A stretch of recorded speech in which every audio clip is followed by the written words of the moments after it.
Então, para início, a primeira palestra, Panorama de Mercado e Manejo de Adubação, visando altas produtividades. Palestrante Ivan Arcanjo Med. Desenvolvimento de mercado na empresa BR Fértil Fertilizantes, engenheiro agrônomo formado pela Universidade Federal da Grande Dourados, mestre em produção vegetal pela Universidade Federal da Grande Dourados, em parceria com a Embrapa Agropecuária Oeste. E também Panorama de Mercado e Manejo de Adubação, visando altas produtividades, palestrante Luiz Felipe Klein. Representante técnico comercial na empresa BR Fértil Fertilizantes, técnico em agropecuária pelo Instituto IAESC Itapiranga, Santa Catarina, engenheiro agrônomo pela UFTPR Dois Vizinhos, pós-graduado em MBA em gestão de vendas no agronegócio, pela Unicep Dois Vizinhos. Boa noite, pessoal, tudo bem? Para dar início, então, gostaria de me apresentar. Meu nome é Luiz Felipe Klein, sou representante técnico comercial da BR Fértil Fertilizantes. Juntamente comigo está o Ivan Arcanjo Med, que é nosso responsável pelo desenvolvimento do mercado, que vai estar dando início, então, à apresentação. Ivan, se quiser dar sequência, pode iniciar. Ok, pessoal, obrigado pela presença de todos, né? Já fomos apresentados. Acredito que estejam vendo a minha tela aí e me ouvindo bem. Confere, Klein. Vamos lá. Então, nosso assunto, pessoal, que nós vamos abordar hoje, no dia de hoje, né? Que nós trouxemos aqui é o quê? Panorama de mercado e manejo de adubação para altas produtividades. Qual que é o objetivo, né, de nós trazermos esse assunto, então? É que, na verdade, vocês vão ver que esse é um ano muito incerto, né, com muitas incertezas, muitas dificuldades.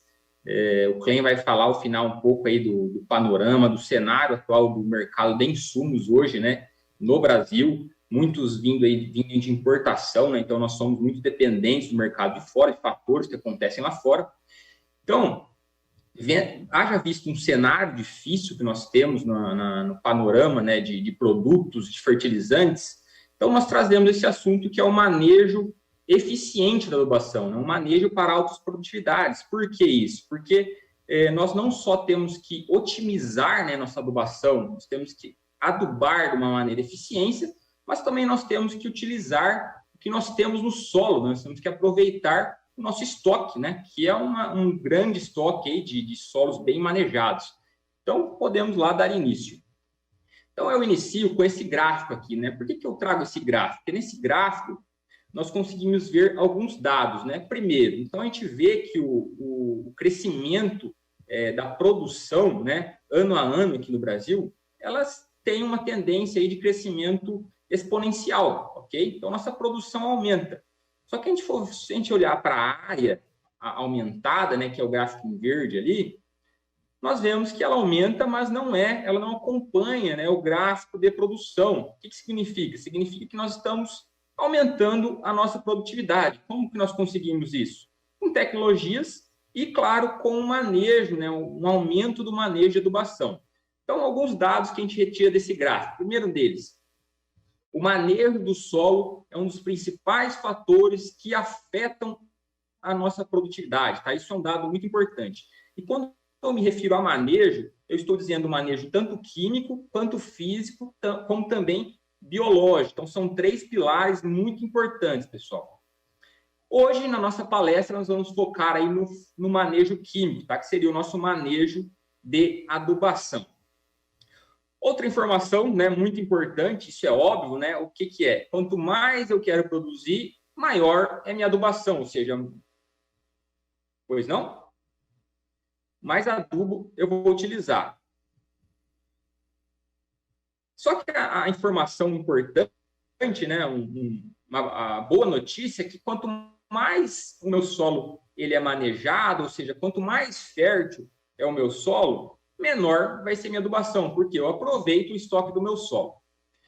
Então, simplificando aí o manejo da adubação de uma forma bem simples e resumida, o que é? A adubação é igual a planta menos o solo. O que seria a planta? que minha planta, o meu cultivo, né, uma cultura, ela exige, né, de demanda de cada nutriente, e o solo é o meu estoque. Se ele está baixo, eu preciso corrigir. Se ele está ok, eu só preciso da manutenção da cultura. Isso, claro, pessoal, essa conta aí seria num sistema perfeito, mas a gente sabe que nem tudo no campo ali é perfeito, né? Nem tudo se encaixa perfeitamente. Por quê?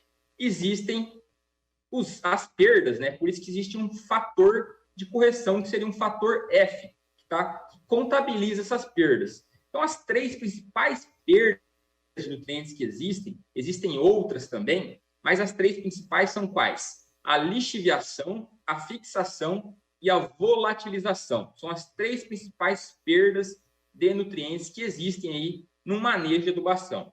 Então, a lixiviação seria o quê? A perda ali de nutrientes, né, para camadas ali onde as raízes não conseguem alcançar, camadas mais fundas, né?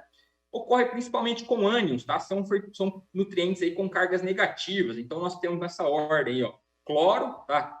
O boro, que é uma exceção, que ele não tem carga, nitrogênio na forma de nitrato, sulfato e o potássio, que apesar de ser um cátion, se perde muito por lixiviação, e nós vamos explicar o porquê aí no decorrer da apresentação. A fixação ocorre principalmente com o fósforo, tá? E com micronutrientes metálicos, a exemplo, zinco, cobre e manganês. E a volatilização ocorre aí quase que exclusivamente com nitrogênio na forma de amônia, tá? Amônia NH3, que é um gás que se perde por volatilização, principalmente quando utilizamos ureia como fonte de nitrogênio. Então vamos lá, eu trouxe aqui 5 nutrientes para a gente estar abordando cada um, né, de uma maneira exclusiva, aí, claro, resumido e simples, mas eu não trouxe todos, por quê? Porque a gente não tem tempo, né? Então eu trouxe 5 nutrientes, trouxe 3 macronutrientes primários, um macronutriente secundário e um micronutriente boro. Então vamos falar de nitrogênio, fósforo, potássio, enxofre e boro, ok? Vamos começar pelo nitrogênio, então. Nitrogênio, vamos lá, alguns detalhes do nitrogênio. O nitrogênio é o nutriente mais demandado pelas culturas em quantidades, tá? Em quantidade de nutriente, ele é o que é o nutriente mais demandado. Quais são os principais processos de perdas de nitrogênio? Então, nós temos 2 principais processos. Nós temos a volatilização, tá? Na forma de amônia, NH3, que é um gás, igual eu mencionei, quando utilizamos como fonte de N a ureia, tá? A matéria-prima ureia. Vamos detalhar o porquê que isso ocorre também. E a segunda perda de nitrogênio, muito importante também, é a lixiviação, tá? Principalmente na forma de nitrato, tá? Que é o NO3 negativo. Esse é o nitrato. Então, são os 2 processos principais de perda de nitrogênio.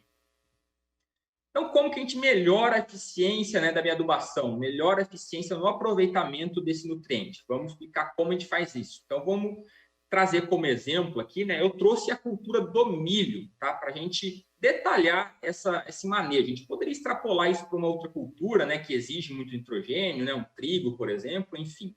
Porém, vamos se atentar aqui, para nitrogênio, vamos se atentar à cultura do milho. Então, primeira coisa, quando nós falamos de nitrogênio no milho, ele é um elemento chave. Por quê? Altas demandas são exigidas, né? Então, se a gente for pegar ali que a cultura do milho ela extrai um total do solo de 22 quilos de nitrogênio por tonelada de grãos produzidos e que desse total 73% são exportados para os grãos, então são grandes quantidades de nitrogênio.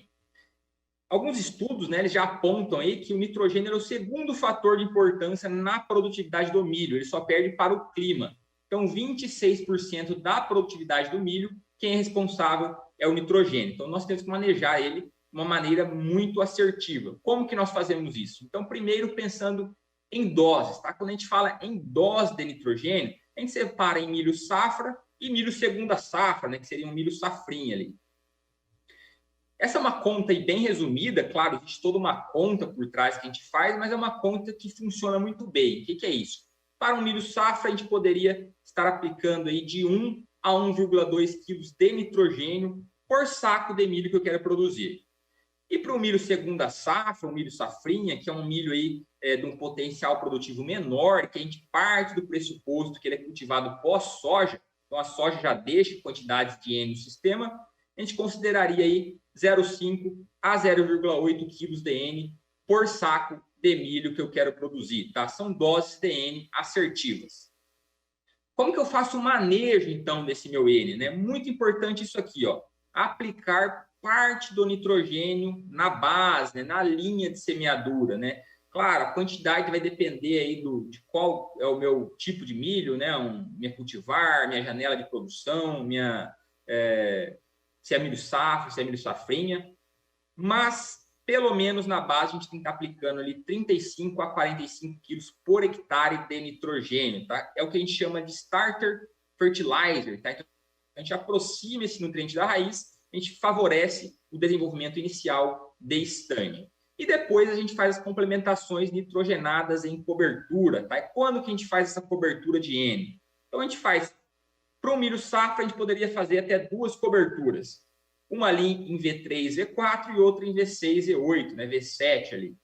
E para o milho segunda safra, a gente poderia balizar só a adubação de base e mais uma complementação nitrogenada em cobertura ali em V4, V3, V4.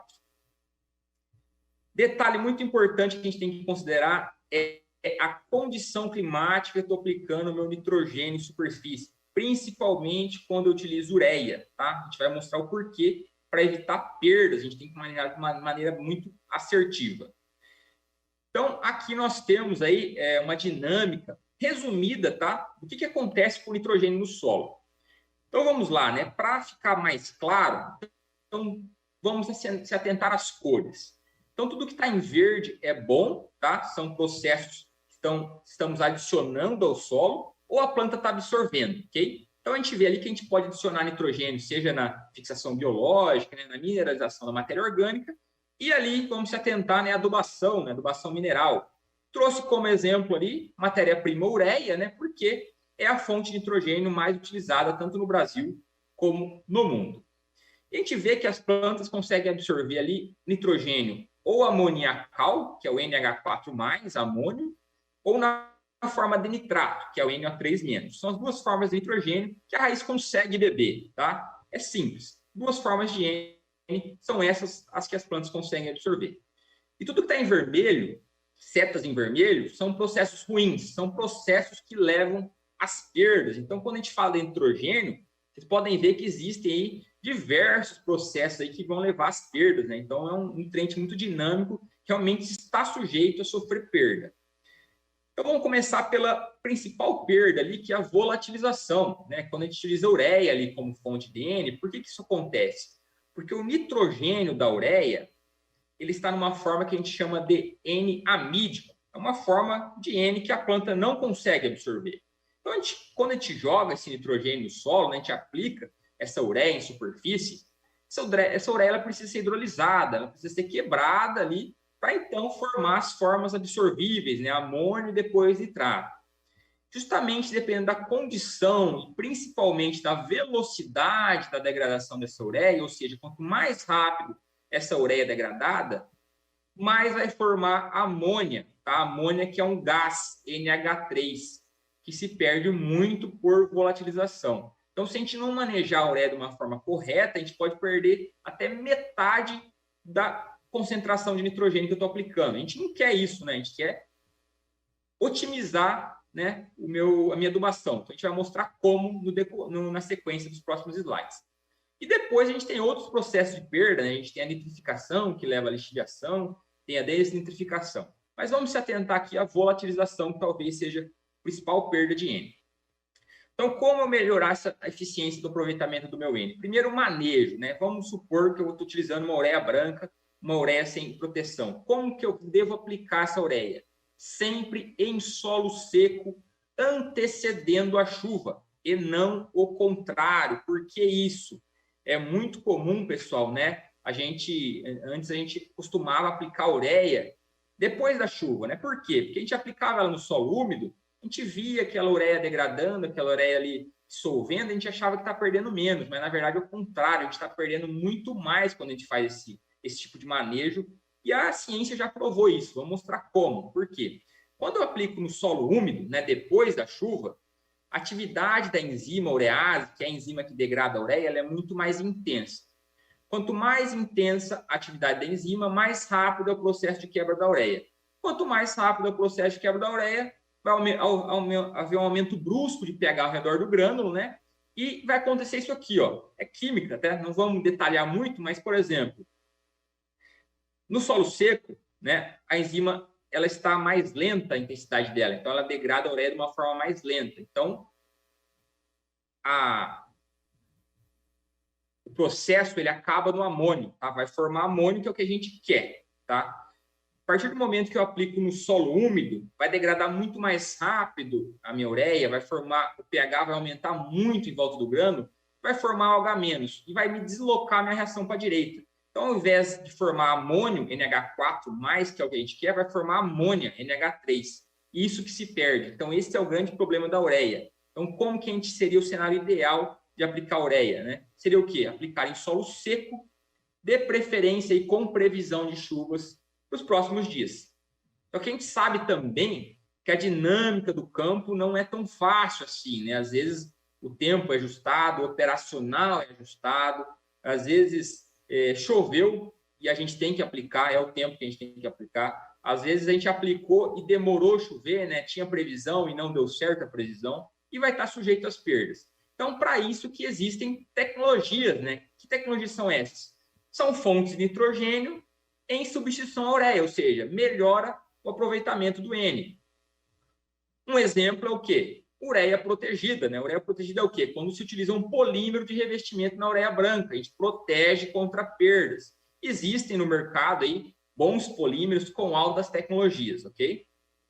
Uma segunda opção seria o quê? Fontes de nitrogênio já absorvíveis, são aquelas fontes que a raiz já consegue absorver. Então, são fontes ou na forma de amônio ou na forma de nitrato. Então, elas não precisam ser hidrolisadas, consequentemente, não tem problemas de perda por volatilização. Um exemplo é uma matéria-prima muito conhecida, eu considero uma fonte muito premium de nitrogênio, que é o sulfato de amônio granulado. Ele tem todo o nitrogênio amoniacal, seria a forma mais estável e premium de nitrogênio, e ainda leva enxofre. É uma excelente matéria-prima visando adubação nitrogenada. Entrando nessa mesma linha de raciocínio, existe um produto também no mercado que se chama nitrocálcio, né, que combina nitrogênio amoniacal e nítrico. Ou então existe também no mercado alguns blends. O que seria esse blend? Seria quando a gente utiliza uma mistura aí de uma ureia protegida com outra matéria-prima. Um exemplo, um sulfato de amônio granulado. A gente dá origem a diferentes formulações. Um exemplo de formulação é o 3300 com enxofre. Então, a gente vai combinar uma parte de nitrogênio protegido, outra parte prontamente disponível na forma amoniacal. Também uma excelente opção visando melhorar a eficiência aí da adubação nitrogenada. Então, a gente traz algumas soluções, né, que existem no mercado. Passando agora, pessoal, para o fósforo. Então, vamos lá para o fósforo. Também um macronutriente primário, tá? O fósforo absorvido na forma de ânion H2PO4 negativo. Essa é a forma que o fósforo é absorvido. O fósforo ele tem um detalhe interessante. Por quê? Porque geralmente ânions têm problemas de perda por lixiviação, desculpa. E o fósforo ele é o único ânion que não se perde por lixiviação. Por quê? Porque ele é um pouco móvel. E qual que é o grande problema do fósforo, né? A problemática de perda do fósforo? São a fixação nas argilas. O que significa isso? É quando o fósforo ele tem ali uma forte ligação com os óxidos de ferro e alumínio. Dessa forma, ele acaba se tornando indisponível. Então, ele está ali, porém, está indisponível. Como, então, eu vou melhorar a minha eficiência no aproveitamento do fósforo? Vamos lá, as dicas que nós trazemos, né? Então, primeira coisa, aumento de matéria orgânica no solo. Como que eu faço isso? Plantio direto, tá? É uma maneira que nós já fazemos. E utilização de plantas de cobertura, que dão um volume de massa, né? Ou, por exemplo, uma braquiária. Muito importante isso aqui, ó. Sempre trabalhar em solos corrigidos, tá? O que é solo corrigido? É isso aqui, ó, nessa ordem. É calagem, gessagem e fosfatagem. Calagem por quê? Calagem, eu corrijo pH, aumento o CTC, forneço cargas negativas e ajudo no enraizamento. Gessagem, muito importante em auxiliar em enraizamento. E quando a gente fala de fósforo, pessoal, é muito importante que as plantas tenham volume de raiz. Por quê? Porque o fósforo é absorvido por difusão, então ele caminha poucas distâncias. Claro, a gente tem que ter raiz, muito importante isso aqui, esse manejo nessa ordem. E depois a gente faz a fosfatagem. Vamos detalhar o que é a fosfatagem. A fosfatagem nada mais é do que a correção de fósforo no meu solo. Tá? Eu vou corrigir os níveis de P no meu solo. Quando que eu faço a fosfatagem? Sempre em áreas de abertura ou então quando o meu nível no solo está abaixo de 20 miligramas por decímetro cúbico utilizando o extrator resina. Tá? Independente do teor de argila, quando se utiliza resina, é 20 miligramas o mínimo. Está abaixo disso, preciso corrigir. Qual que é o objetivo, né, da minha fosfatagem? É saturar o meu solo, ou seja, eu tenho que pagar a fixação. Tá? Porque se eu fizer a minha adubação de manutenção com o meu nível de fósforo baixo, vai fixar meu adubo que eu estou jogando. Então, primeiro eu tenho que pagar o que o solo vai fixar, eu tenho que saturar ele, e depois sim eu faço minha adubação de manutenção, minha adubação para cultura, né? Aí vai para onde? Vai para a planta, que é o que eu quero, e não vai ficar fixado. Esse é o objetivo da fosfatagem. Como que eu realizo a fosfatagem? A lanço em pré-plantio, sem incorporar, ok? Que fonte utilizar? O mais barato que tiver por ponto de P. Geralmente, o que o pessoal utiliza? Fosfatos naturais reativos, tá? Que são as fosforitas, podem ser nacionais ou importadas. Claro, isso em fosfatagem, tá? Quando eu faço minha adubação de manutenção, aí eu tenho que utilizar um fertilizante de uma qualidade melhor. Eu não posso utilizar esses fertilizantes aí, esses fosfatos que são pouco solúveis. Então vamos lá, essa tabela aqui nos ajuda na tomada de decisão para a correção de fósforo. Então qual que é a conta? É bem simples, ó. Quantidade de quilos por hectare de P2O5 que eu tenho que aplicar no meu solo para corrigir o quê? É o teor desejado, né? Que é o mínimo que eu quero no meu solo, menos o teor atual, que é o que deu na análise, vezes CTP, que é um fator de correção. O que é esse CTP? É a quantidade em quilos de fósforo por hectare que eu aplico para elevar em 1 miligrama o meu nível no solo na camada de 0 a 20. Tá? Então, qual que é a conta? Vamos pegar um exemplo ali para ficar bem prático. Ó. Vamos supor que o meu solo ali tem 16 a 35% de argila. Né? Vamos supor que ele tem 35% de argila. Aí eu fiz a minha análise, né, na resina ali, deu 10 miligramas. E o ideal é 20. Né? Então, 20 menos 10 dá 10 vezes o fator de correção, que é 10, 100. Então, eu preciso de 100 quilos por hectare de fósforo para corrigir meu solo, tá? Para elevar de 10 para 20. É bem simples, né? E depois que eu fiz isso, aí sim eu vou para o meu manejo, né? Para minha adubação de manutenção, que é o quê? O que a cultura precisa, né? Então, quando que eu faço minha adubação de manutenção? Quando o meu solo já está corrigido, né? Já tem níveis adequados, solos bem manejados, após a fosfatagem. Como realizar a adubação de manutenção? Sempre utilizar fertilizantes solúveis de alta qualidade. O que são isso? São matérias-primas solúveis, né, que já foram processadas. Exemplo, MAP, super triplo, formulados NPK, tá? Formulações, misturas de grânulos. São exemplos aí de fósforo de alta qualidade. Se tratando de fósforo, adubação de manutenção, sempre dar preferência para aplicação na linha de plantio, na base. Por quê? Porque além do fósforo ser pouco móvel, então eu estou aproximando o meu nutriente da raiz, eu reduzo também o risco de fixação, tá? Estou diminuindo a área de contato. Doses, sempre com base na exportação da cultura. Então, para isso, existem tabelas de exportação, extração e exportação, tá? Não vou se atentar a todos, por isso eu trouxe como exemplo, um exemplo rápido, a cultura da soja. Então, vamos lá. Ó. A cultura da soja, ela exporta, em média, aí 14 quilos de P2O5 por tonelada de grãos produzidos, ok? Então, vamos supor que eu quero produzir 80 sacas de soja, tá? Por hectare. 80 sacas de soja, em tonelada, isso é o quê? É 4,8 toneladas de grãos. Então, eu pego, multiplico a quantidade de tonelada por hectare vezes minha exportação. Eu tenho 67 quilos de P2O5 por hectare. É só isso que eu preciso? É só isso que eu preciso para produzir 80 sacas. Não é muito fósforo. Então, por isso que a gente, em anos como esse, que a gente está com com problemas aí, com dificuldades, com incerteza na questão de adubo, a gente tem que fazer uma análise de solo, a gente tem que fazer uma adubação assertiva. Então, é muito melhor você pagar uma análise de solo. Meu fósforo está adequado? Veja lá, para produzir 80 sacos por hectare de soja, eu preciso de 67 kg de fósforo. Não preciso jogar mais que isso, né? Ah, mas tem a extração total, é claro. Eu estou utilizando parte do total, eu só estou aplicando o que minha cultura vai exportar. O restante eu vou utilizar meu solo. Meu solo é uma riqueza grande, tem fósforo, vou utilizar o estoque. Então, a gente otimiza a nossa adubação. Isso é muito importante. E anos como esse, claro, todo ano é importante, mas principalmente, volto a frisar, anos como este, é muito importante a gente fazer esse tipo de manejo, otimizando a minha adubação.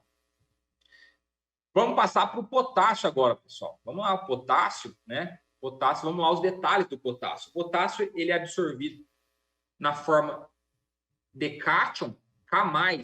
Essa é a forma que o potássio é absorvido. E o potássio, pessoal, apesar dele ser um cátion, né? Geralmente cátions, eles não têm grandes problemas de perda por lixiviação. O potássio, ele é um dos nutrientes que mais se perde por lixiviação. Então, se perde muito potássio por lixiviação. E a maioria das pessoas não sabem por quê. Então, a gente vai mostrar o porquê que acontece isso. Sabem por que isso acontece? Por causa da fonte de potássio que a gente utiliza. A fonte hoje universal de potássio é o quê? KCl, cloreto de potássio. Potássio ligado a cloro. Então, a maior parte desse produto é potássio e cloro, tá? Então, tem muito cloro.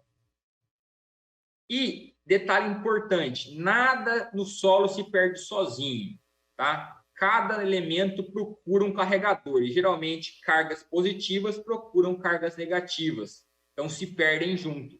E esse é o grande problema do KCl, né? Nós utilizamos KCl como fonte de potássio e está levando muito cloro no meu solo. O cloro, a planta não vai absorver o cloro, porque é tóxico. Então, a maior parte do cloro vai se perder. E ele leva junto quem? O potássio. Então, esse é o grande problema do potássio. Ele se perde por lixiviação justamente porque o cloro favorece essa descida de potássio ali na perda por lixiviação. Como que eu vou melhorar, então, a minha eficiência da adubação potássica? Como que eu otimizo isso? Melhoro o meu aproveitamento. Vamos lá aos auxílios aqui, as informações importantes que a gente traz. Primeiro, assim como o fósforo, aumentar a matéria orgânica, plantio direto, plantas de cobertura, porque eu sempre falo isso, pessoal. Matéria orgânica ajuda a contribuir com cargas negativas, né? Auxilia aí no aumento de CTC, enfim. Então, é muito importante sempre priorizar o aumento de matéria orgânica no meu solo. Sempre trabalhar em solos corrigidos, né? Calagem aumento de CTC, aumento de cargas negativas no meu solo, favorece ali a ligação de potássio, tá? Para que ele não se perda. Utilizar fontes alternativas ao cloreto de potássio. Existem fontes alternativas? É muito restrito, mas existe, tá? Que fontes são essas? São fontes que não estão ligadas a cloro. Qual que é a opção? Vamos ver, né? Mas por que tem que ser fontes não ligadas a cloro? Porque o cloro, além dele ser tóxico, né, para a planta, eu mostrei ali que ele otimiza a perda de potássio, então ele ajuda o potássio a perder. A gente não quer isso. Então, existe no mercado um produto, tá aí ele, ó, ele se chama polissulfato. O que é esse produto? Ele é um produto natural, é um produto aí oriundo do Reino Unido, né? Então, ele é um sulfato triplo de potássio, cálcio e magnésio. Então, ele tem 4 nutrientes em um único grânulo e todo o potássio dele está ligado a sulfato. Tá? Essa é a vantagem desse produto. Ele não tem cloro, o índice salino dele é baixíssimo e o teor de cloro é praticamente nulo, né? Porque ele não leva cloro. Todo o potássio está ligado a sulfato. Qual que é a desvantagem dele? Ele tem uma baixa concentração de potássio, ele só tem 14% de potássio. Porém, ele tem uma alta concentração de enxofre, de cálcio e magnésio, isso é uma vantagem. Então, o que a gente poderia fazer, né, otimizando aí para não jogar só KCl e tentar melhorar a concentração de potássio? Fazer um blend, né? O que é isso? Misturar KCl com polissulfato. A gente aumenta o teor de potássio no produto, né, vai para 37, leva 9 de enxofre, 6 de cálcio, 1 de magnésio, e a gente diminui o índice de cloro. Então, Vai um pouco de cloro? Vai, mas vai bem menos do que só o KCl puro, né? Vai bem menos cloro, menor índice salino. Então, uma excelente opção para otimizar e melhorar a eficiência da minha adubação potássica. E ainda leva outros nutrientes junto, né? Enxofre, cálcio e magnésio. Correção de potássio, né? A gente faz aí sempre com base na tabela, né? De quando está baixo, quando está alto, né? Leva em consideração ali o teor de argila, mas em resumo, o que a gente quer? Que a saturação de potássio esteja em no mínimo 4% da CTC, isso que a gente quer. Se tiver abaixo, eu tenho que corrigir. Se tiver 4, 4,5, 5, tá ok. Aí é só minha adubação de manutenção. Aí a gente vai para a adubação de manutenção, justamente o que eu comentei, né? Em solos com níveis adequados de potássio, solos já bem corrigidos, né? Já fiz minha correção de potássio, fiz minha análise, tá ok? Eu só preciso da manutenção. Então a gente otimiza a adubação. Como realizar a adubação de potássio, tá? Potássio sempre de preferência a lanço em área total. Posso jogar um pouquinho de potássio na linha? Pode, tá? Mas muito cuidado se tiver excesso de potássio na linha. Por quê? Por causa da salinidade, né? Prejudica a germinação e prejudica o vigor da minha planta. Então, a gente tem que tomar cuidado com o excesso de potássio na linha pela salinidade. Então, de preferência, o potássio ele pode ser aplicado todo a lanço. Quando que eu aplico? Se meu solo é bem argiloso, eu posso aplicar antecedendo o plantio, né? Pré-plantio, vamos por aí 20 dias, 30 dias antes do plantio. Meu solo é arenoso, quando que eu vou aplicar? Aí o mais próximo possível do plantio. Por quê? Porque ele está sujeito a mais perdas no solo arenoso. Então, eu tenho que otimizar. Aplico próximo ao plantio ou até mesmo após o plantio. Então, depois que minha cultura já está ali em V2, eu posso aplicar, tá? Doses, novamente, assim como o fósforo, com base na exportação. E o que é exportação de potássio, gente? É 24 quilos de potássio por tonelada de grãos produzidos. Essa exportação da cultura da soja. Trouxe como exemplo, novamente, a cultura da soja. A conta que a gente faz é a mesma. Então, para produzir 80 sacas, eu preciso de 115 quilos de potássio, não preciso mais do que isso. O restante, né, que vai ser a extração total da cultura, vai também retirar do solo. Então, para produzir 80 sacas é o quê? 115 quilos de potássio por hectare que eu tenho que aplicar, não mais que isso. Vamos para o enxofre e depois para o boro, tá? Já estamos acabando aí com o manejo dos nutrientes. Então, o enxofre é absorvido na forma de ânion, SO4 2-. Qual que é a problemática do enxofre? É que o enxofre ele é um nutriente muito negligenciado. O que é isso, negligenciado? Muitas vezes ele é esquecido, né, por parte do produtor.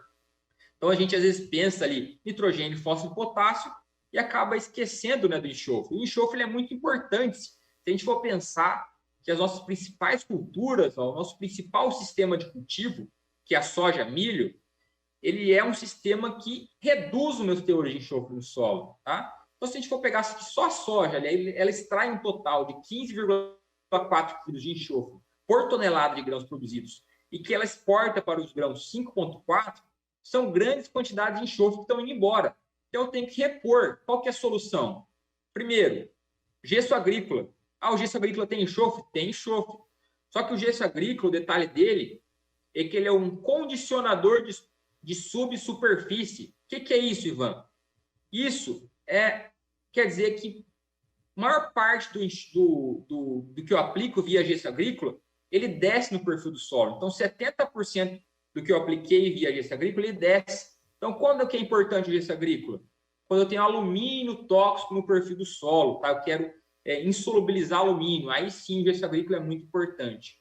Mas quando eu estou pensando na nutrição de enxofre, aí ele não é a melhor fonte indicada.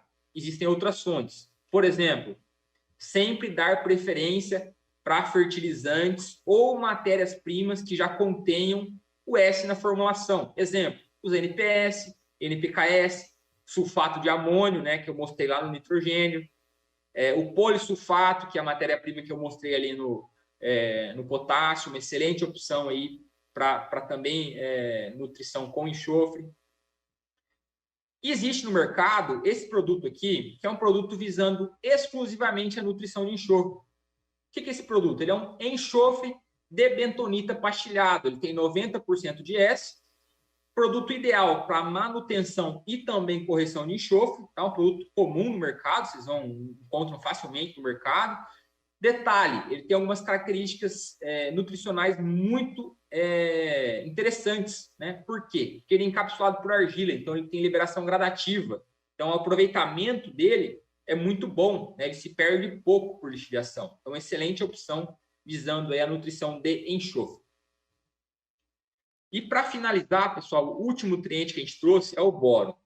O boro, ele é um micronutriente, tá? Ele é exigido em poucas quantidades, porém, ele é o cara da vez, né? Então, se a gente for perguntar para qualquer pesquisador que comenta sobre fertilidade, solo, manejo de adubação, eles vão te falar que o boro ele é um dos limitantes na produtividade, tá? A gente vai mostrar o porquê. Então, vamos a alguns detalhes do boro. Detalhe primeiro, ele é o único nutriente absorvido na forma molecular sem carga. Então, ele não tem carga. Ácido bórico H3BO3 sem carga. Qual que é a problemática do boro? Igual eu comentei. Porque ele é um dos limitantes na nossa produtividade. Então, a lei do mínimo hoje é o boro. Por que o boro é um dos limitantes na produtividade? Por dois fatores principais. Primeiro, o boro tem funções muito importantes nas nossas plantas. Então, o boro ele participa de formação, estabilidade e bom funcionamento de parede celular. O boro está diretamente relacionado com etapas reprodutivas. Então, quando a gente fala de formação de flor, né, florescimento, formação de vagens, granação, o boro é muito importante nessas etapas. Então, funções muito importantes. E, por outro lado, o boro ele é muito pobre nos nossos solos. Por que ele é pobre? Porque ele não tem carga, né? Por ele não ter carga, ele não consegue se ligar nos coloides. Então, a gente não consegue fazer caixa de boro no solo. Consequentemente, ele se perde muito. Então, se a gente for fazer uma análise dos nossos solos aí, 90% dos solos brasileiros são pobres em boro. Apresentam níveis críticos abaixo do que seria o adequado. Então, a gente tem que fazer a reposição de boro. A gente tem que manejar ele de uma maneira correta. Como que a gente faz isso? Existem formas de reposição.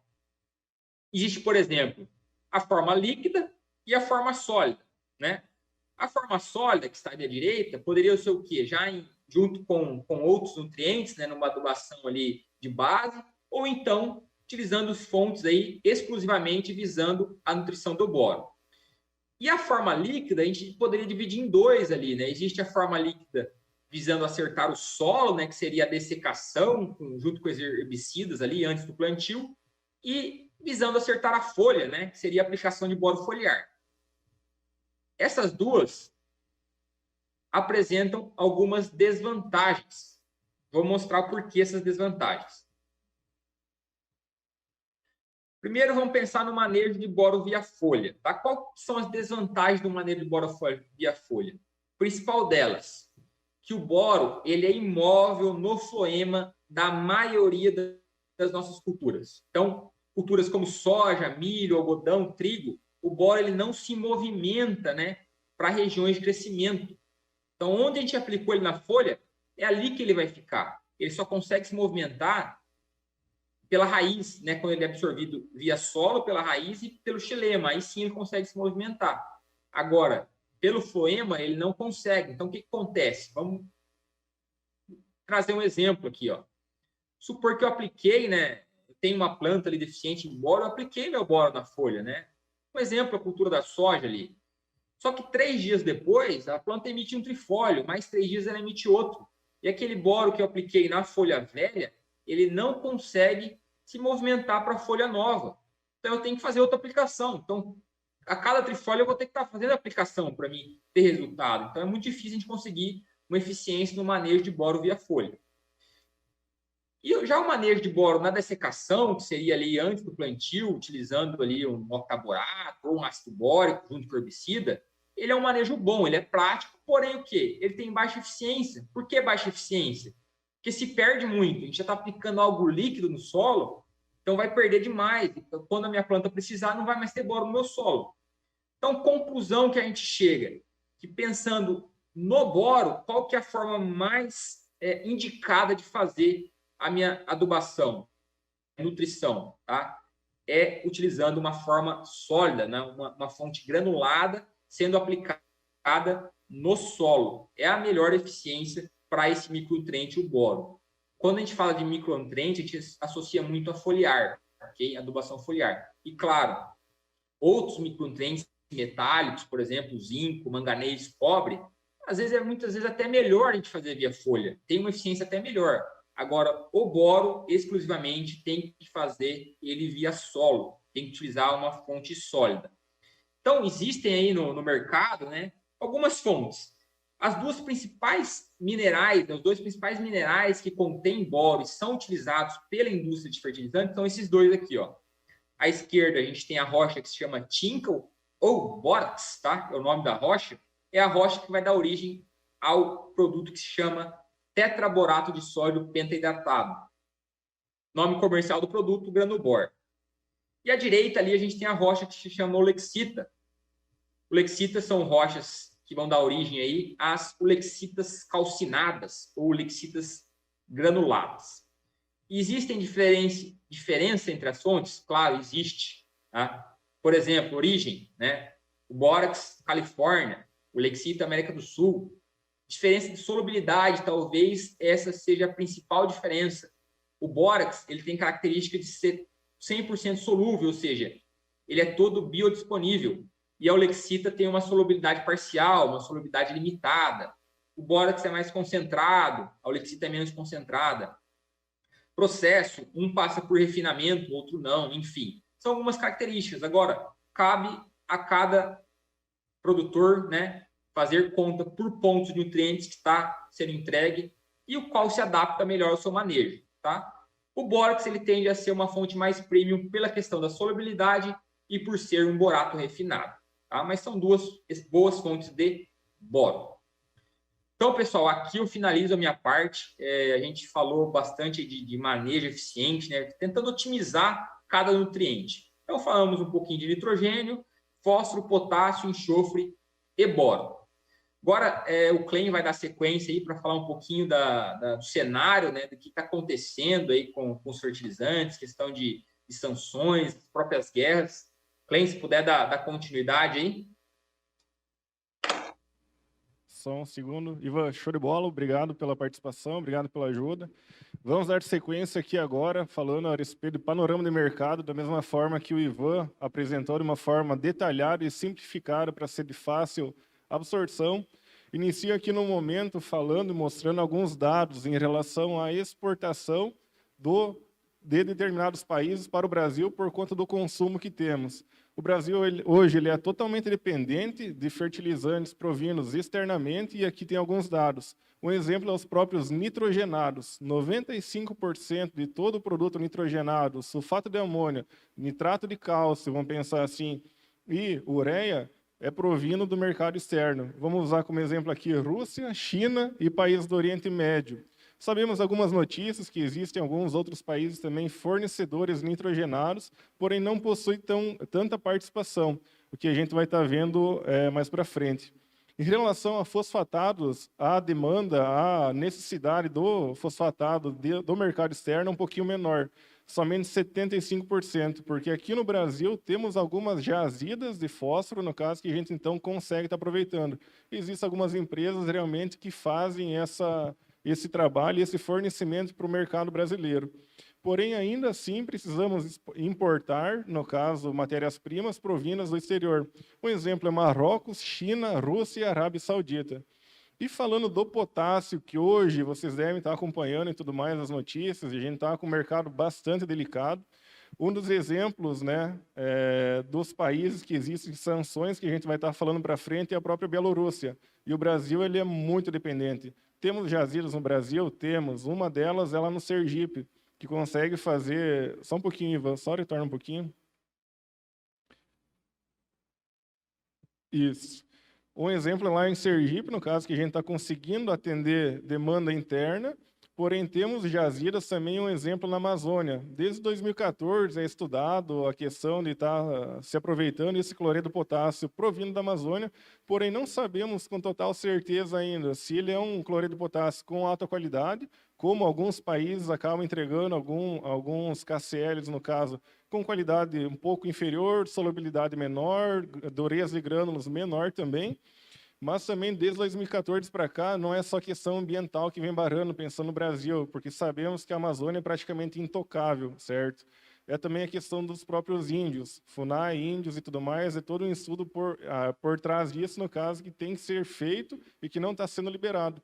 Porém, o que a gente tem visto agora no mercado, visto notícias realmente, que a nossa ministra, o nosso presidente, eles estão tentando explorar realmente essas jazidas para tentar realmente evitar tanta dependência do mercado externo. E alguns exemplos realmente de fornecimento de KCl, cloreto de potássio, é a própria Bielorrússia, Canadá e Rússia. Ivan, pode dar sequência? Falando do geral em relação a fertilizantes, sabemos hoje do cenário atual, do jeito que está, estamos passando por guerra, passando por conflitos, passando por diversas sanções. E para mostrar aqui também a importância, para a gente estar conversando sobre isso depois, a gente vê aqui que a Rússia ela é uma grande participante do mercado de fertilizantes no Brasil. 23% de todo fertilizante importado para consumo brasileiro provém da Rússia. Então, ela tem praticamente aí 1/4 de participação no mercado interno brasileiro, no caso. Posterior a isso, a China, Marrocos, Canadá, Estados Unidos, Catar, Bielorrússia, no caso, que é a própria Belarus, que a gente ouve bastante notícias hoje, no caso, em relação a algumas sanções que estão saindo contra ela, e demais países também, que então, menores participações, mas somam 28%, quase 30% de participação do mercado interno em relação a importações. Falando a respeito de nitrogenados, se a gente for observar, a Rússia ela tem grande participação também. 21% de todo fertilizante nitrogenado provém da Rússia, no caso. China, 20%, Catar, Argélia, Irã. Se vocês acompanharam algumas notícias, dias atrás também, a nossa ministra esteve lá no Irã tentando estreitar relações realmente para começar a comprar nitrogenados, principalmente ureia, por conta de algumas sanções que começaram a surgir no mercado em relação contra a Rússia, né? Porém, Irã é vamos dizer assim, um pouco complicado de negociar. Por isso que ele tem uma participação tão pequena e ele quer realmente fazer negócio. O problema de fazer negócio com o Irã, por exemplo, é que você acaba financiando a guerra. Entra dinheiro, financia a guerra. Por isso que o mundo inteiro ele acaba não dependendo tanto do Irã, por mais que ele tenha prontamente disponível ureia para estar negociando. E os demais países também participando de 22%, fatias menores, mas ainda somam um percentual muito grande dentro do Brasil.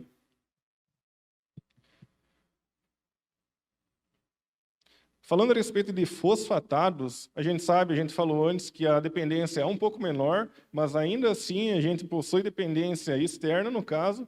Aqui a gente consegue enxergar e ver que Marrocos realmente ele tem uma participação muito acima, muito grande em relação a outros países, principalmente lá a OCP, né, que é uma das fornecedoras realmente de fertilizantes fosfatados para nós, porém a Rússia ela segue em segundo lugar novamente, com 15%, posterior Arábia Saudita, Estados Unidos, China e demais. Então, se a gente for observar, desde os nitrogenados fosfatados, participação de importação de fertilizantes, Rússia, China, Bielorrússia estão no meio, certo?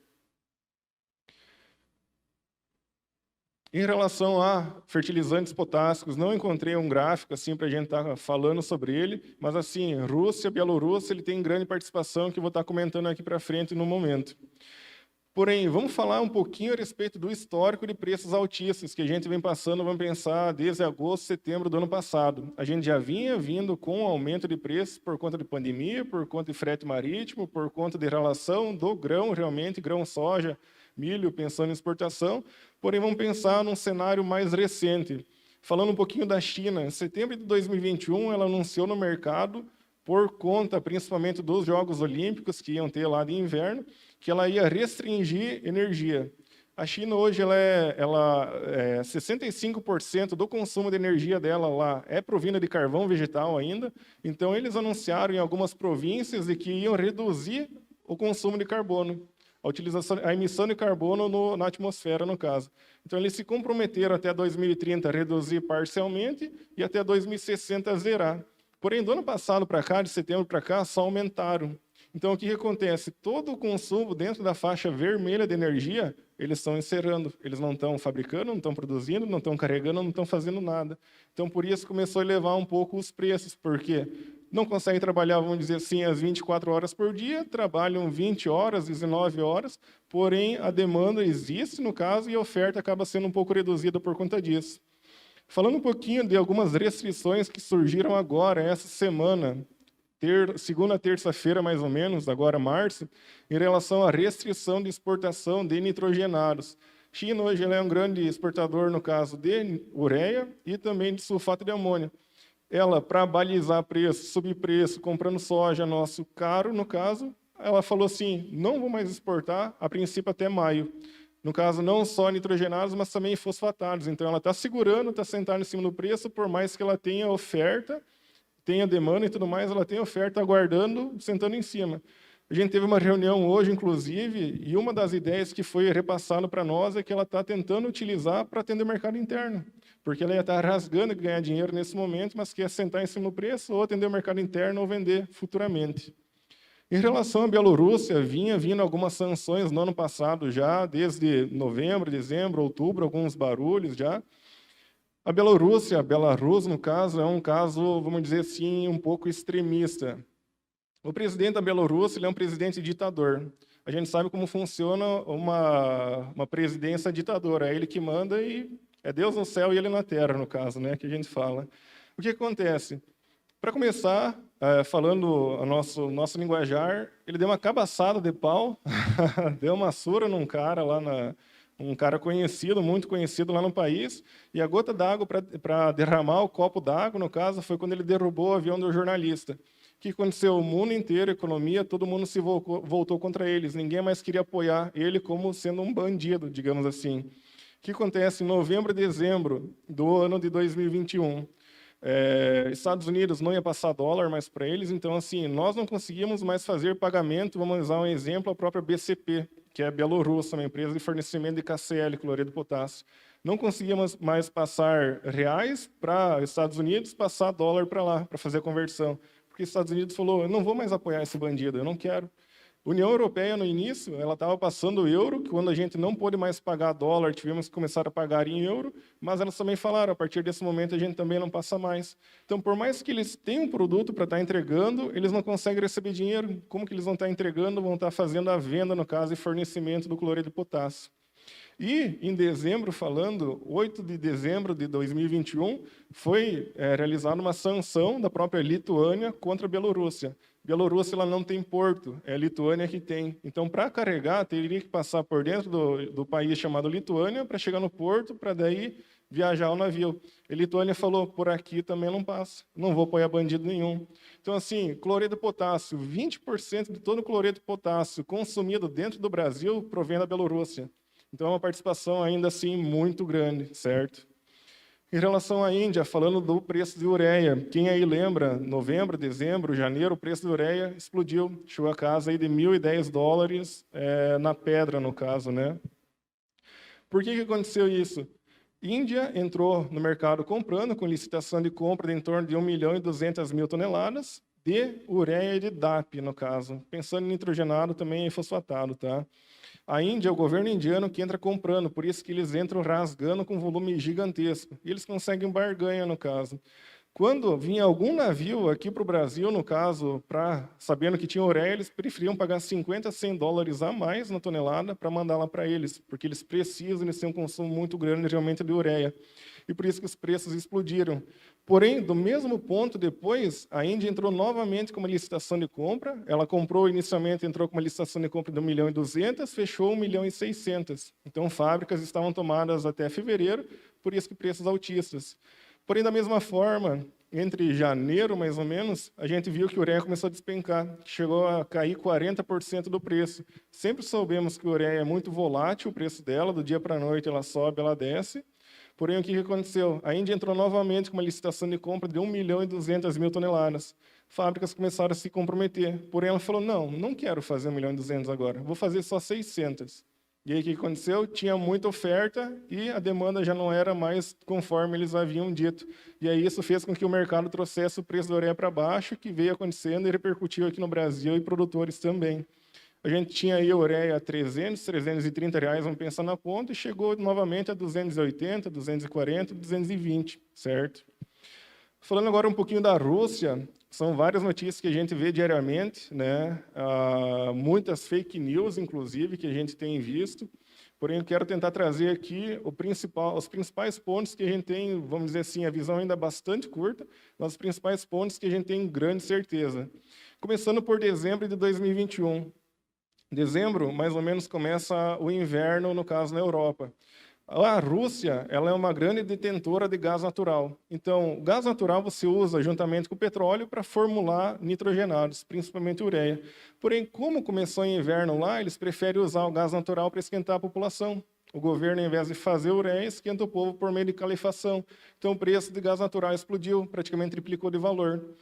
Diminuição na produção do nitrato de amônio, pensando agora em fevereiro, eles anunciaram que por 40 dias não iam estar mais produzindo nitrato de amônio, o que fez com que o preço da ureia realmente começou a voltar.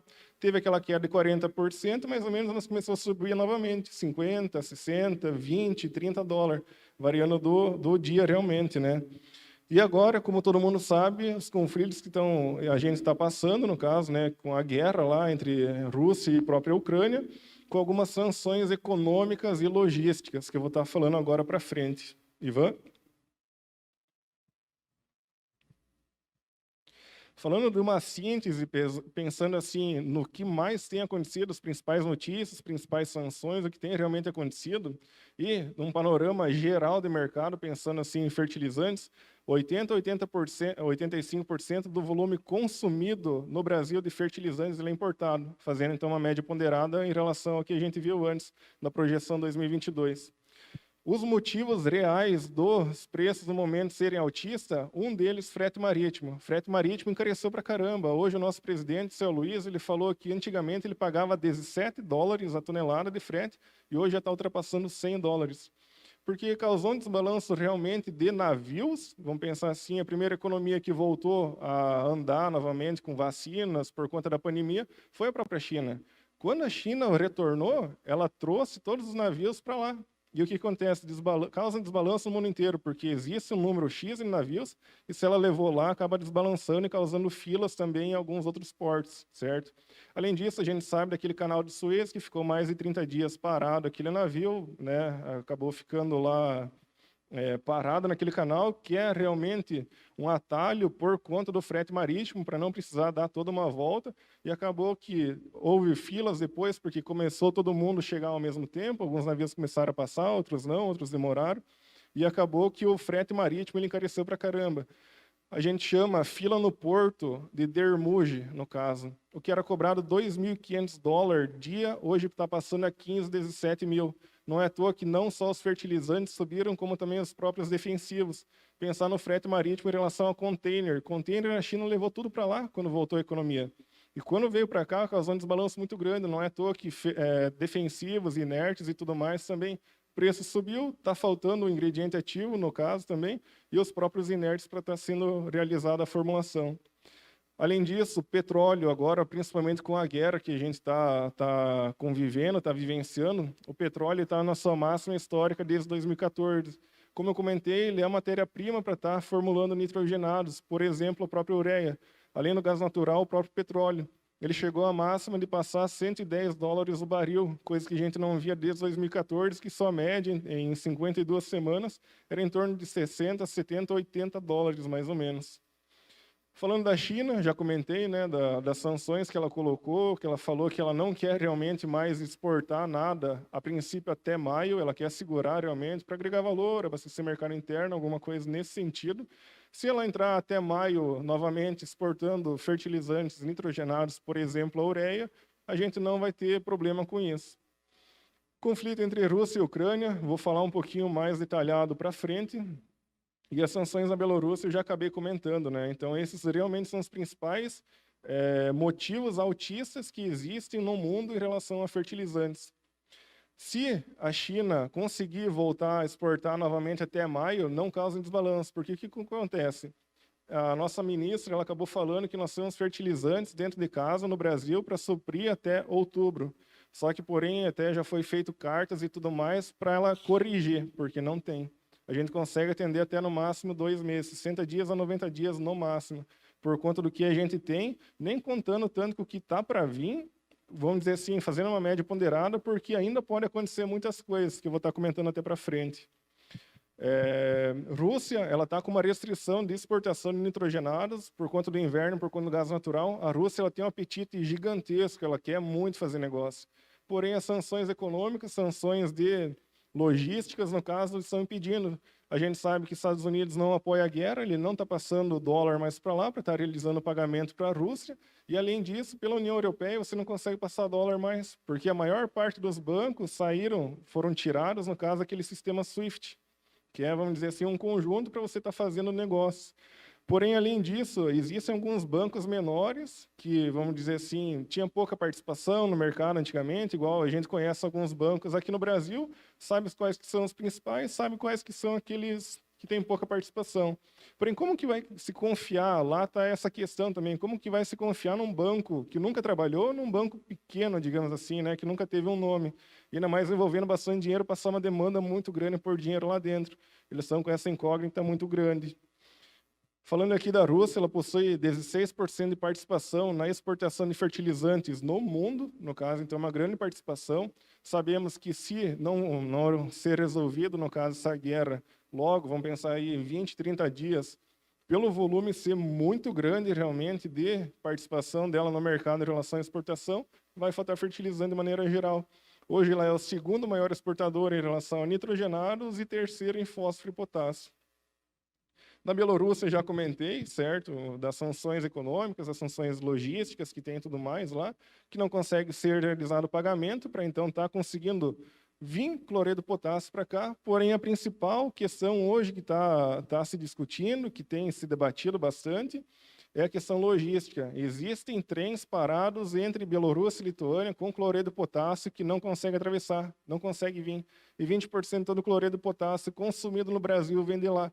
Então, assim, a dificuldade de suprir cloreto de potássio.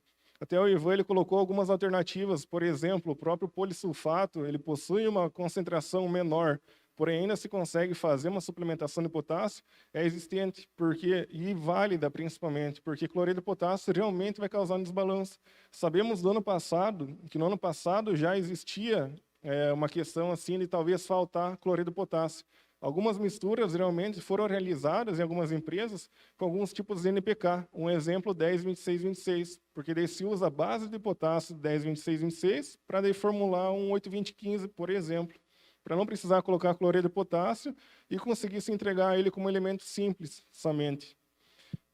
Falando aqui em relação à Rússia e Bielorrússia, já tinha falado desse dado anteriormente, 40%, no caso, de toda a oferta global de cloreto de potássio é provindo desses dois países, tá? E a logística do Mar Negro, no caso, que é ali ao redor da própria Rússia, ela está muito difícil hoje. Porque o que acontece? O Mar Negro hoje ele é uma zona de guerra, uma zona de conflitos, no caso. Seguradoras não estão assegurando o navio mais. Então, assim, navios eles não estão indo mais para lá. E os navios que estão indo, eles estão cobrando um preço gigantesco. Então, assim, praticamente não vai ter navio indo para lá. O que tinha de navios, realmente, de oferta de navios, vai ser bem menor. E os que forem vão cobrar uma fortuna, trazendo o preço realmente para cima. Preço realmente altista. Ivan?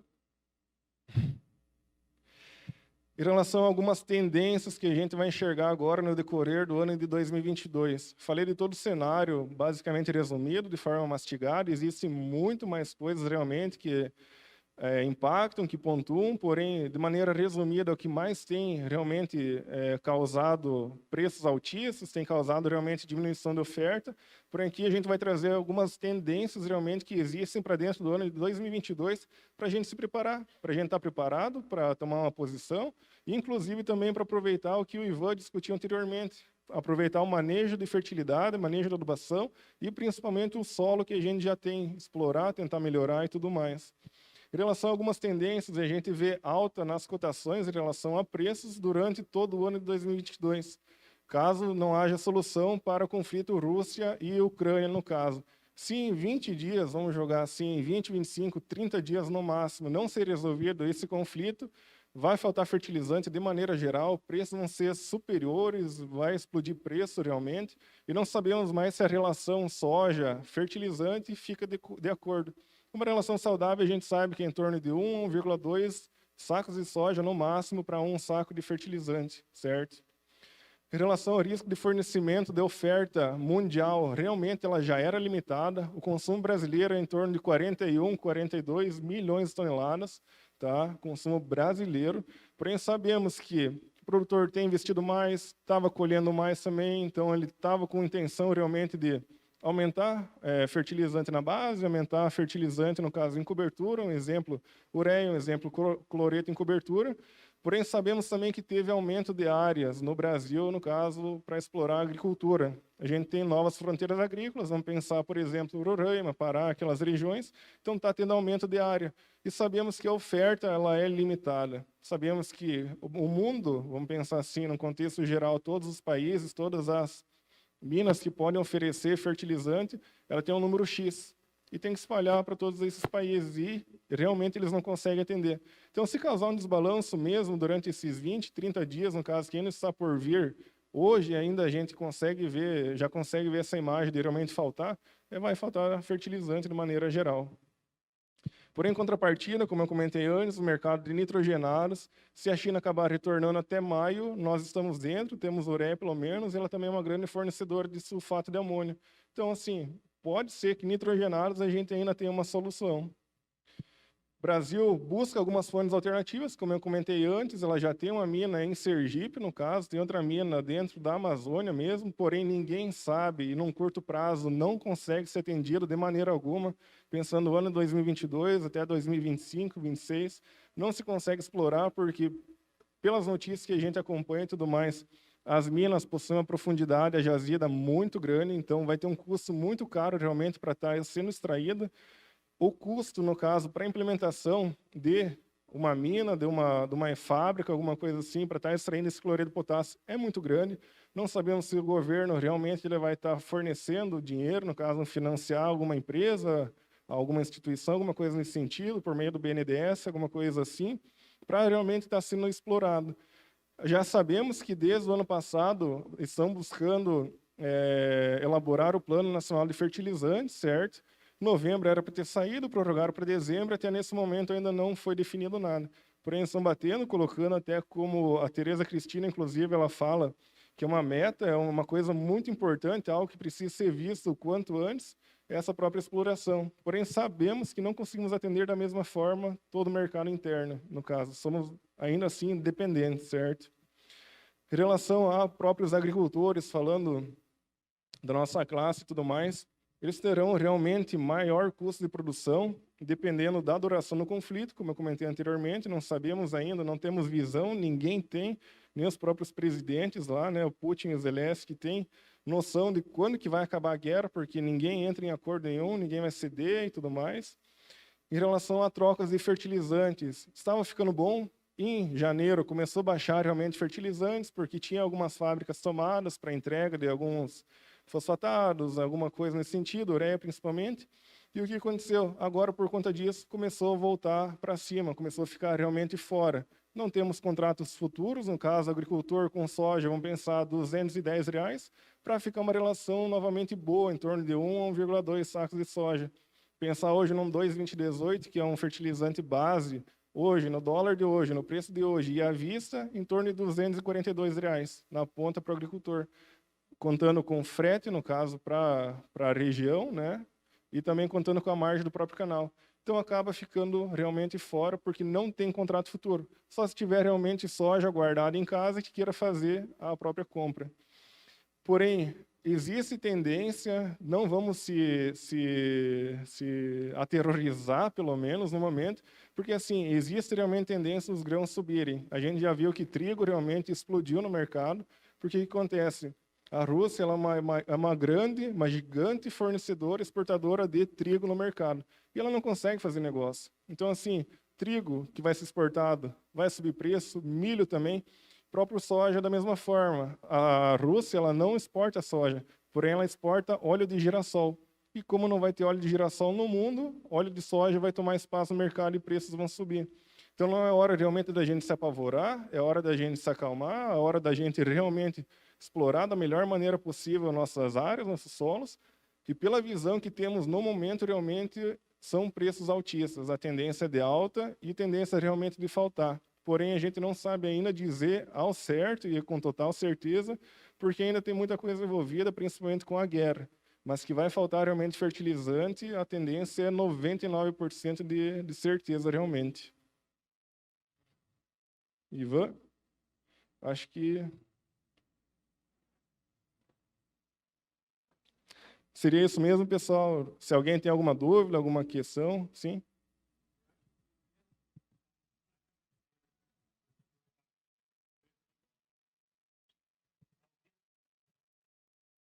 Assim, pode variar muito, talvez, de empresas para empresas. Hoje a gente teve uma reunião realmente por isso, porque existem murmúrios no mercado e tudo mais, a gente queria realmente estar totalmente alinhado, certo? Em relação a isso, se a gente vai conseguir entregar, se vai ter, porque assim, a gente tem feito negócio todo dia pensando assim em cooperativas, revendas, e estão vindo com volumes gigantescos. Nós, BR Fértil, realmente temos todo o negócio que a gente vem, a gente fica bastante tempo sem lista, tá? Por conta que o cenário ainda é muito fora. Ofertas de matérias-primas são curtas hoje no mercado. Antigamente, vamos dizer assim, vinham com 10 mil toneladas de oferta, 20 mil, 30 mil. Hoje vem com 3, vem com 4, vem com 5 de matéria-prima. Lá as empresas elas também não têm muita visão lá fora, no caso as fornecedoras. Não sabem dizer realmente por quanto tempo vai durar a guerra, se ela vai entregar todo o produto agora, se vai esperar e tudo mais. Mas todo negócio, quando a gente retorna com lista, a gente faz até determinado volume para realmente entregar esse fertilizante. Não sabemos como serão as outras, porém já ouvimos, não vou citar nome também, de algumas empresas que têm participação dentro da própria Europa, dentro da própria Rússia, que realmente pode faltar. Então, assim, realmente causa um desbalanço, alguém não vai conseguir entregar realmente, né? Mas todo mundo está tentando fazer o máximo, honrar o compromisso agora, tentar mandar produto agora já, fazer carregar para chegar na cooperativa, para chegar na revenda, para garantir para o agricultor que já foi negociado. Seria isso mais ou menos?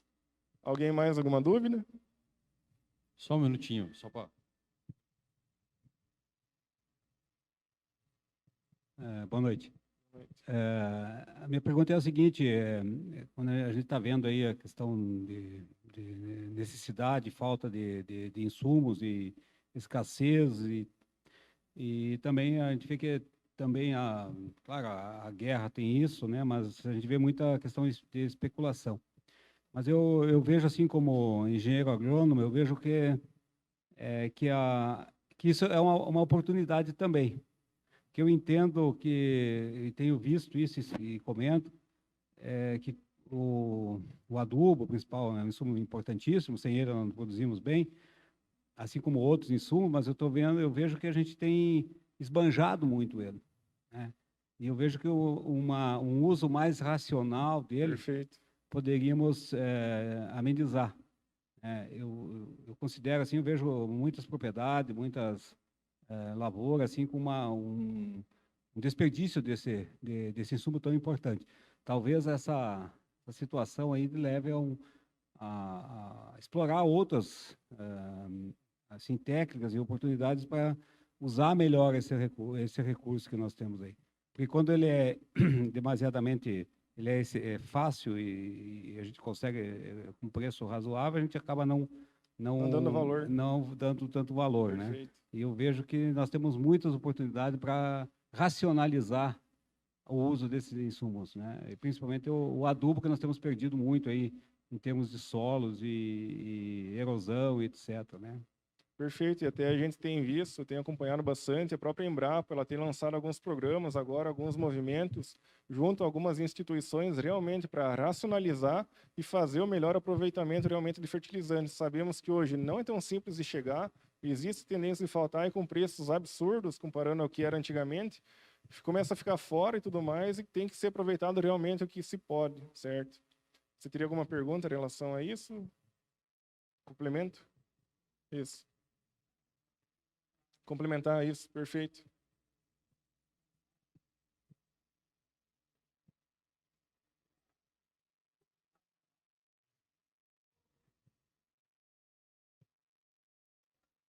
Sem dúvidas. Sim. Assim, até tomadas de posições dentro de cooperativas, revendas, em anos normais, quando existia oferta, quando não existia crises, não existiam sanções, realmente era um pouco volátil, vamos pensar assim, durante o ano, certo? Algumas fábricas tomadas, outras não oferecendo, algumas sentaram em cima de preço, esperando a relação do grão realmente. Porque hoje a gente sabe, China é um exemplo, é um país que ele está atento diariamente em relação a todas as concorrentes de outros países em relação ao grão aqui no país. Ela não vai oferecer, pode ter certeza, ela não vai oferecer fertilizante barato sabendo que o preço aqui está atrativo. Ela vai fazer a conta baseada em cima da relação soja, relação milho, relação trigo, certo? Mas, assim, eu acredito que é realmente possível e é necessário, como o Ivan comentou, de algumas formas de manejo, realmente, aproveitamento, um exemplo do próprio nitrogênio, talvez trabalhar com ureia protegida, alguma coisa nesse sentido, para estar realmente sendo aproveitado todo o fertilizante que você tem colocado. Sabemos ainda, né, que ele é limitante, ele é limitado no momento. Alô. Meu questionamento é a respeito do processo de logística, tanto de receber esse fertilizante, quanto ao processo de retirada de exportação da soja do Brasil, ou soja ou milho, que são as duas commodities maiores. Existe algum risco disso parar ou ser travado e nós termos problemas para exportar isso? Em relação à exportação, acredito que não. Porque, assim, o mercado está desabastecido realmente em relação a grãos. Sabemos que alguns países eles não vão estar participando dessa exportação e a máquina, a própria fábrica, a máquina ela tem que girar, tem que acontecer. Então, assim, tanto que o Brasil hoje ele é totalmente, vamos dizer assim, neutro, ele não está apoiando ninguém, está do lado dele, está quietinho na dele, realmente por conta disso, interesses externos também. Porque ele não quer ser afetado realmente com a exportação e com o próprio abastecimento do país. Em relação até do logística, você comentou muito bem, o que a gente tem visto também é alta no preço do frete. Aqui dentro do Brasil, pensando em caminhões para trazer, vamos pensar, por exemplo, nossa fábrica Paranaguá para cá, ou São Francisco. O que tem acontecido? O preço do diesel subindo, só que como tivemos quebra de safra realmente aqui, principalmente no sul, muitos caminhões se deslocaram lá para o Mato Grosso. Então, assim, você tem que pagar 30, 40, 50 reais a mais para tentar manter caminhões aqui. Por isso que agora, talvez, e daqui a uns dias, seja o momento de começar a realmente puxar fertilizante, coisa nesse sentido, porque realmente ainda tem caminhões nesse momento. A partir do momento que lá terminar de colher safra e tudo mais, vai ter uma muvuca muito grande e a demanda de caminhões vai subir. Alguma pergunta, colocação de mais alguém? Fique à vontade, estamos aí para isso.